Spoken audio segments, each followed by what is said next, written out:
feminicídio, a proteção às mulheres, enfim, mas é um projeto de instituição universitária. Professor Milton Ribas, que atua na área de penal lá na Anhanguera, que está aqui conosco hoje, para falar sobre um projeto denominado Cruzada contra o Feminicídio. Ousado este nome, professor, eu diria. Bom dia e seja bem-vindo. Bom dia, Marlene. Bom dia, Milena, Raíssa, a todos os ouvintes da Rádio Sorriso. Satisfação nos dirigirmos a todos os ouvintes para abordarmos um tema de absoluta relevância. Sim. Um tema que tem dominado todos os noticiários Brasil afora, infelizmente de uma maneira negativa. Uhum. Ao falar sobre o projeto, nós tivemos assim a ideia, juntamente com os próprios alunos no contato do dia, onde o assunto feminicídio, quase toda a aula o aluno chegava e falava: professor, mais um feminicídio em Sorriso, mais um feminicídio em Lucas do Rio Verde, então isso tomava conta quase que da pauta. Como é a área criminal, a gente abordava sempre essas questões. Certo. Então nós vimos assim hoje o grau que desencadeou na nossa sociedade brasileira, e Mato Grosso e sorrisense, do alto índice de feminicídio. E talvez nós estejamos assim, não diagnosticando e tratando da forma correta, porque eles não param. Pelo contrário, estão se acentuando cada vez mais. Então, eu sou professor universitário da Anhanguera, agradecer aí o apoio da nossa diretora Daniela, da coordenadora do curso, a doutora Eugênia Guiar, que é coordenador do curso de Direito.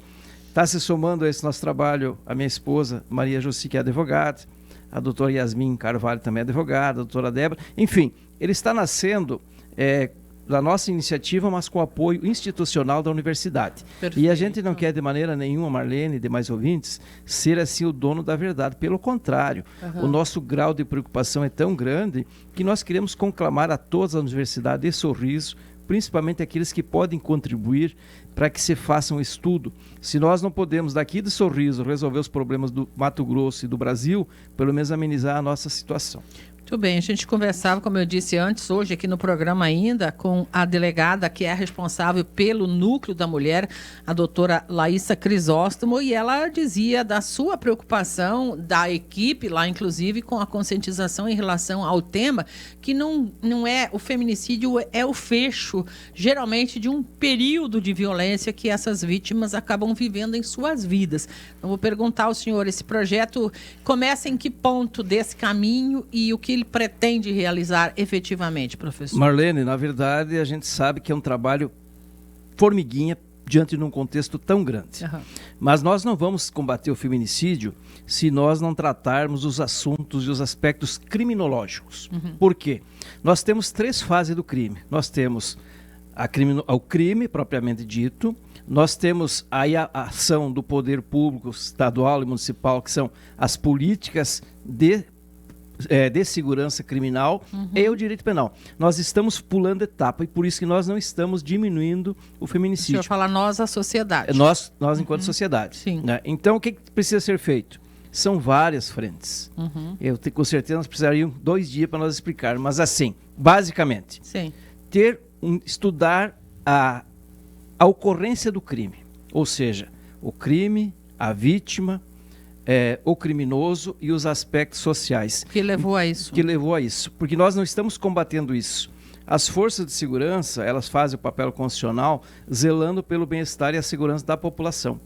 Quem tem que fazer isso é a sociedade, mas basicamente os poderes públicos, municipais, exatamente, e estaduais. Por quê?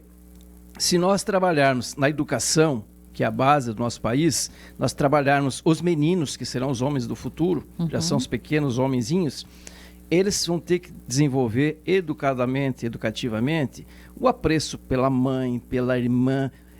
É lá que se resgata esse respeito pela mulher. E é lá que não está acontecendo. Então, não vamos entrar assim, abordando rapidamente o feminicídio. O feminicídio, ele destrói uma família ou 2. Geralmente 2. Quase sempre 2. Né? E aí sobra para os avós, quase sempre do lado materno, criar os netos. Mas ele vai olhar para o seu netinho, que é filho do assassino da sua filha. Então são coisas assim... traumas terríveis que resultam são disso. coisas traumáticas para o resto da vida. Verdade. Então, esse trabalho que nós estamos fazendo, Marlene, ele começa antes do feminicídio propriamente, que é a importunação sexual, o assédio sexual. Então nós vamos fazer com as escolas, com as igrejas, com as empresas, feiras, aonde for possível chegar esse trabalho, nós pretendemos fazer. Mas assim, o diagnóstico é fácil, é definir quais as ações que podem ser feitas, mas nós precisamos fazer algo, porque senão nós não vamos diminuir. Nós podemos aumentar o policiamento, cada vez vai ter mais crime, mais serviço para a polícia, mas nós não estaremos tratando o cerne da questão. E o cerne começa na violência doméstica, aí, geralmente. Exatamente, mas começa em pequenas agressões, verbais, físicas. E por que isso acontece? Acontece por vários fatores, pela agressividade, às vezes, do homem, pela disputa, às vezes, entre o homem e a mulher, quer dizer, vários aspectos. Assim, o diagnóstico é bem amplo, mas o que a gente precisa é ações para convergir tudo isso. Uma cidade como Sorriso, que é uma cidade pequena, vamos tirar fora São Paulo, Rio de Janeiro e outros grandes centros, mas uma cidade como Sorriso, se desenvolver política de inteligência, ela pode diagnosticar aonde ocorre com maior incidência. E ali quais as ações que podem ser implementadas. Tragédias acontecem, nós tivemos aqui um dos piores exemplos que já vimos, que foi a morte da mãe e as 3 filhas, que foi um caso isolado, mas a grande parte do feminicídio, ele vem e ocorre dentro de casa. E aí dá para identificar em que casas normalmente acontece mais e qual é o motivo que leva primeiro àquele início da violência e depois a sequência que deixa, infelizmente, chegar a esse... o cumular, né, o finalzinho que é, infelizmente, tirar a vida da pessoa, né, professor? Exatamente, Marlene. E a gente vê o empenho das autoridades, o Ministério Público, junto com os órgãos públicos, aí o Banco Vermelho, o governador agora lançou o Laço Branco, enfim. Mas se nós não combatermos na base, nós não podemos aumentar policiamento, viatura, isso é importantíssimo. Porque, assim, há casos... A ostensividade da polícia é importante. Porque a gente ouve muito assim, dos políticos que falam assim, tem que mexer no Código Penal e aumentar as penas. Já foi aumentado para 40 anos, que eu acho que é uma vida inteira. O feminicídio e não resolveu. Infelizmente continua acontecendo. Não resolveu. Quer dizer, pode aumentar para 100 anos, nós temos que trabalhar a cultura, ou a descultura, que isso vem ocorrendo. Desmanchar primeiro para reconstruir, depois desconstruir para reconstruir. O senhor pretende levar os acadêmicos para esse trabalho de conscientização? Olha, Marlene, a gente pretende ampliar. Nós temos que buscar profissionais, psicólogos, o pessoal da área do direito, advogados, juristas, enfim. Nós temos que fazer um grande mutirão. E a gente está conclamando as pessoas para que a gente possa, já que nós estamos no estado que tem o maior índice de feminicídio do país, nós estamos numa cidade que tem um alto índice de feminicídio também, que possa sair daqui, que a gente possa dar um exemplo e sugerir aí aos novos congressistas, a partir de 2027, que tenha um subsídio para que possa isso também ser tratado no Congresso Nacional. A gente sabe que tem um projeto muito importante tramitando, que é estabelecer o crime de misoginia. Que é justamente, o Brasil desenvolveu nos últimos tempos, a cultura do ódio, da raiva, que isso também muitas vezes contribui para que ocorra o feminicídio. Tenho raiva só porque é mulher.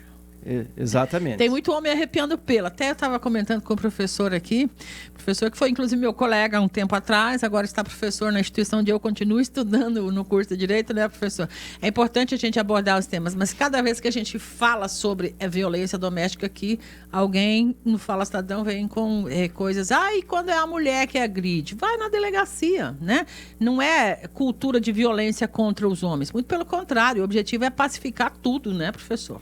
Na verdade, não é uma disputa de gênero, né? De nenhuma forma. E essa misoginia aqui, muitas vezes, infelizmente, as pessoas não conhecem por esse nome, mas está lá culturalmente arraigada também, porque mulher foi objeto, mulher foi propriedade, não é mais legalmente, né? Infelizmente, no Brasil, muito recentemente que a mulher deixou de ser propriedade, né, professor? Exatamente. Pelo nosso Código Civil, mas hoje já não é. E a lei é para todos, a gente tem que se... adaptar e avançar e caminhar para frente. E historicamente você sabe, Marlene, que as mulheres são vítimas ao longo dos tempos. Tiveram as mulheres que eram mortas. Existe aquela frase, a caça das bruxas. Sim. Que as mulheres eram mortas por questões religiosas na Europa e na África, muitas vezes apenas por ser mulher. Por conhecer um pouquinho mais do que um homem, talvez, então, de alguma não coisa. falando depois de outros feminicídios que aconteceram no Brasil. Então, assim, nós estamos correndo contra a legislação. se bem que avançamos muito agora em termos de tipificação penal, Sim, que aumentou para 40 anos. Uhum. Então, o que falta é um trabalho árduo, difícil, né? Uma ideia que se defende, e não é só nossa, de que precisa fazer algo na base. É ali que tem que ser tratado. Dá resultado a curto prazo? Talvez a médio e longo. A curto prazo, para quem já está, infelizmente, envolvido no processo, já tem as penalizações aí que pode ser já equacionado. E o importante também é a mulher que se sentir pressionada ou que está com um problema, procurar ajuda, né? Se for a vítima, tem que lembrar que a vítima é a vítima. A gente sempre imagina, Marlene, o que existe dentro da chamada cifra negra, que é aquilo que não chega às autoridades. Sim. Isso são milhares de casos de violências que chegam. Quando Exato. vê, acontece, infelizmente, o feminicídio. Fala, Milena. Quando a gente fala muito aqui sobre as questões do direito da mulher, sobre a gente fazer campanhas, né, de prevenção aí contra a violência da mulher, surge realmente, né, algumas pessoas questionando a questão de algumas mulheres fingirem, né, ou fazerem as denúncias falsas, né? Mas há poucos dias, Marlene, aqui mesmo em Sorriso, teve uma situação de que uma mulher fez uma denúncia falsa e ela foi desmascarada. E penalizada por isso. Então, assim, a gente tem que entender que de 100% de denúncias, o índice é entre 2% a 10%. Ínfimo. Ele existe. Ele existe, exatamente. Há algumas pessoas que fazem coisas assim. Mas e o restante? E os 90%? Não pode ser penalizado por uma denúncia falsa. Então, a gente também tem que ter essa consciência, né? Quando a gente diz com relação à cultura, e isso vem de muitos anos. Não vai ser agora que vai ser de uma hora para outra. Mas essa cultura tem que ser tirada dentro de casa na educação do filho, por exemplo. Né? A própria mãe ensinar que não tem tarefa de mulher, tarefa de homem dentro de casa, que já começa desde quando a gente pede para a criança tirar o lixo de casa, ajudar a limpar a casa. Aí responde, não põe meu filho para fazer isso, porque isso é serviço de mulher. E a casa é de todo mundo mora lá, né, Marlene? E um dia ele talvez possa precisar saber fazer, porque vai morar sozinho, né? Então já começa daí, muitas vezes a gente não tem consciência, né? O debate é longo, né? Professor, esse grupo que o senhor citou aí, que o senhor pretende primeiro alcançar um grupo de profissionais que possa ajudar na tarefa, como é que faz para se integrar a esse projeto? Pode nos procurar, nos contato. Hoje à noite até nós faremos uma live 19h30, onde a gente vai explicar esses trabalhos e vai interagir bastante com as pessoas também, nesse sentido. Certo. Colaborando com a Milena, essa é uma questão muito importante. Por exemplo, a mulher faz o boletim de ocorrência, pede a proteção da Maria da Penha, e aqui não quero entrar na parte de processo penal, apenas uma abordagem, de que aí a polícia começa a fazer o monitoramento. Mas dali uns dias ela se sente incomodada, com a vergonha dos vizinhos, pede para que a polícia não vá com frequência na casa, não fazer esse monitoramento. Dali a pouco, e muitas vezes ocorre, quando há um feminicídio, diz assim, ela tinha medida protetiva, mas às vezes ela abriu a retaguarda e na intenção, às vezes, por causa do preconceito dos próprios filhos, que a mulher tenta salvar o casamento. E às vezes acontece pela família, isso aí. Né? Pela então, família. assim, às vezes havia medida protetiva, porém, abriu a retaguarda. Ela mesma... Outro aspecto importante, Marlene, em termos de política pública, agora, o agressor pode ser tornozelado, mas falta tornozeleira no Estado. Quer dizer, então depende de uma ação efetiva para que isso aconteça. Também é uma medida sem vergonha, eu diria. Desculpa, professor, para os defensores. Tem que ter opinião, né? Eu acho que a pessoa tem que ter opinião. Na minha opinião, é uma medida sem vergonha, que não resolve nada. Num caso de violência doméstica, resolve o quê? Uma tornozeleira, fala para mim. Não resolve, Marlene, mas assim, é um inibidor. O botão de pânico também, tem várias coisas assim que inibe. Na minha opinião, ainda o botão de pânico é um pouco mais eficaz, talvez, né? Mas aí a mulher tem que ter a coragem de fazer, de acionar. Apertar o botão, né? Tem que apertar o botão. Porque, de fato, né? Tem coisas que a gente vê que fiscalização para tornozeleira é ínfima no país também, né? Quem vai ter tempo para tanto malandro, não é? Infelizmente. Mas o ideal é, de fato, conscientizar as pessoas, para que não precise chegar a esse ponto, né, de medidas protetivas, esse ponto de, ter que se defender a própria vida para cuidar dos filhos do sujeito. Fala sério, né? Desculpa aí meu desabafo, mas o negócio é por aí, não é? E vou registrar mais uma vez, para quem está reclamando que a gente toca no assunto que só homem fala certinho, bonitinho, que só mulher fala aqui, né, sobre o tema, é um homem que está falando aqui, né, professor? Tem isso. Todos os homens precisam também falar a respeito, né? Tendo essa consciência, né, Marlene, de que é um conjunto, né? é um conjunto de harmonia, de tanto do homem e da mulher, mas a gente vê justamente, em se tratando de feminicídio, é o homem cometendo crime contra a mulher. Então, o homem precisa ser trabalhado. E esse trabalho começa na escola, porque eu tenho certeza que qualquer pessoa de sã consciência jamais cometeria violência desse tipo. Mas quando ocorre isso aí, muitas vezes, já, eu não sou psicólogo nem psiquiatra, a sanidade mas já há um fugiu. grau de desequilíbrio nesse sentido. Tanto que alguns cometem um feminicídio, daqui a pouco o suicídio. Quer dizer, então uma desuniformizou mentalmente a pessoa, desequilibrou ele. Exato. Tem uma pessoa aqui questionando já de antes, tem uma situação de marido que esfaqueou a mulher, foi preso, agora saiu, está tomando junto. Eu quero imaginar que esteja morando junto com a mulher de novo. Acontece, né? É o que a gente falou antes, né? Então, assim, depende muito da conscientização, do grau de discernimento, né? Mas tudo é por quê? Porque nós estamos diante de uma sociedade um pouco desestabilizada. E se estabiliza pela educação, pela família, é dessa forma que consegue se ordenar as coisas. No meu entendimento, não tem outra forma. E violência não é normal, a gente não pode normalizar nenhum tipo de violência, não é? Porque é a esposa, porque é a namorada, porque ela é minha esposa, ela é minha mulher, ela é minha namorada. Exatamente, ela não é um objeto, ela não é uma propriedade, ela não é uma bicicleta, não é uma moto, não é um carro, não é uma casa. Exatamente. É um outro ser que muitas vezes resolveram compartilhar a vida, fazer projetos conjuntos, é aquela companheira que se escolheu. Uma outra cultura que temos também é a questão do julgamento, né?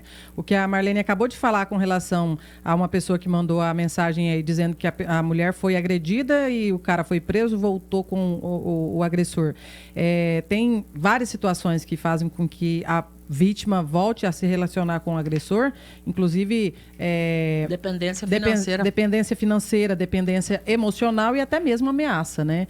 Então é muito fácil a gente julgar, e a gente ouvia muito, logo que começou a desenvolver a lei Maria da Penha, as pessoas falavam assim, apanha, faz o boletim, depois volta com o cara, gosta de apanhar. E nem sempre é assim, né? Ninguém está ali para saber o que a pessoa realmente está passando e até que ponto ela consegue, né, viver sozinha. Tem a questão dos filhos, das crianças, né, que muitas vezes depende também financeiramente. Exatamente, Milene. E outra coisa, nós não podemos ficar restrito a índice estatístico. Não, está baixando. Não, uma vida importa. É uma vida que você perde, que você salva. Então, isso é o contexto que tem que ter toda essa preocupação, mas depende, assim, de ações muito efetivas. Não pode ser atitudes paliativas se não houver um enfrentamento do problema. Nesse aspecto, voltando atrás, nas partes criminológicas, na base, poder conjunto, Ministério Público, Poder Judiciário como um todo, os órgãos públicos, para fazer esta grande frente, nós não vamos ter como resolver. Sinto sempre um exemplo, Marlene, até citei num veículo de comunicação da cidade essa semana, é a questão do trânsito. Por exemplo, se tivesse educado as crianças do passado, nós não seríamos o imprudente de hoje. Sim. E se não educarmos eles hoje, nós teremos o imprudente futuro. Amanhã. Isso vale também para o crime. Perfeito. É um grau de valorização da vida, do ser humano e da família como um todo. Muito bem, só registrando aqui, alguém de Lucas mandou um recado dizendo que a tornozeleira eletrônica funciona assim. São opiniões, como eu disse, tá registrado aqui, ele diz que funciona porque faz uma cerca eletrônica e quando sai daquele perímetro apita lá para a polícia e não sei o quê. Beleza. Consegue monitorar, mas não consegue proibir o cara agredir a pessoa de novo, por exemplo, ou efetuar outro tipo de crime, né? Infelizmente. Tá registrado. Professor, para a gente já ir fechando então, o que mais é importante o senhor dizer nesse momento sobre esse projeto e óbvio que eventualmente voltaremos a falar a respeito, conforme for andando, conforme o senhor for necessitando aí de divulgações. É um tema de interesse da coletividade. Preservar a família, preservar a vida, sempre estará na nossa pauta por aqui, professor. Perfeito. Quero agradecer a Marlene, a Milena, a Raíssa, todos os ouvintes da Rádio Sorriso, e com certeza nós vamos precisar muito. Nós estamos formatando esse projeto, mas eu tenho a certeza que quanto mais pessoas se somarem, mais ele pode ser ampliado. Então, algumas coisas a gente já tem em mente, em base, que é esse trabalho de falar com mais pessoas em todos os segmentos possíveis, mas tenho certeza que a gente vai receber muito apoio e muitas pessoas vão se somar. E o que a gente quer, na nossa humilde opinião, é fazer alguma coisa que precisa ser feita. Nós não temos a fórmula mágica, senão a gente aplicava a fórmula, mas é um trabalho de conscientização, de valorização da família, para que a gente tenha uma sociedade mais ordeira, num município que apenas a gente quer que se tenha paz e que consiga progredir muito, desenvolver e que todos que vieram para cá, consigam realizar seus sonhos nessa terra maravilhosa. Maravilha, professor. A live hoje, quem quiser assistir, faz como para acessar? ela pode estar nós vamos estar informando, já está sendo divulgada na minha rede social. O pessoal pode procurar no Instagram que a gente vai. Perfeito. Então, e o Instagram é Milton. @milton.ribas, é isso? Perfeito. Perfeito, professor. Muito obrigada.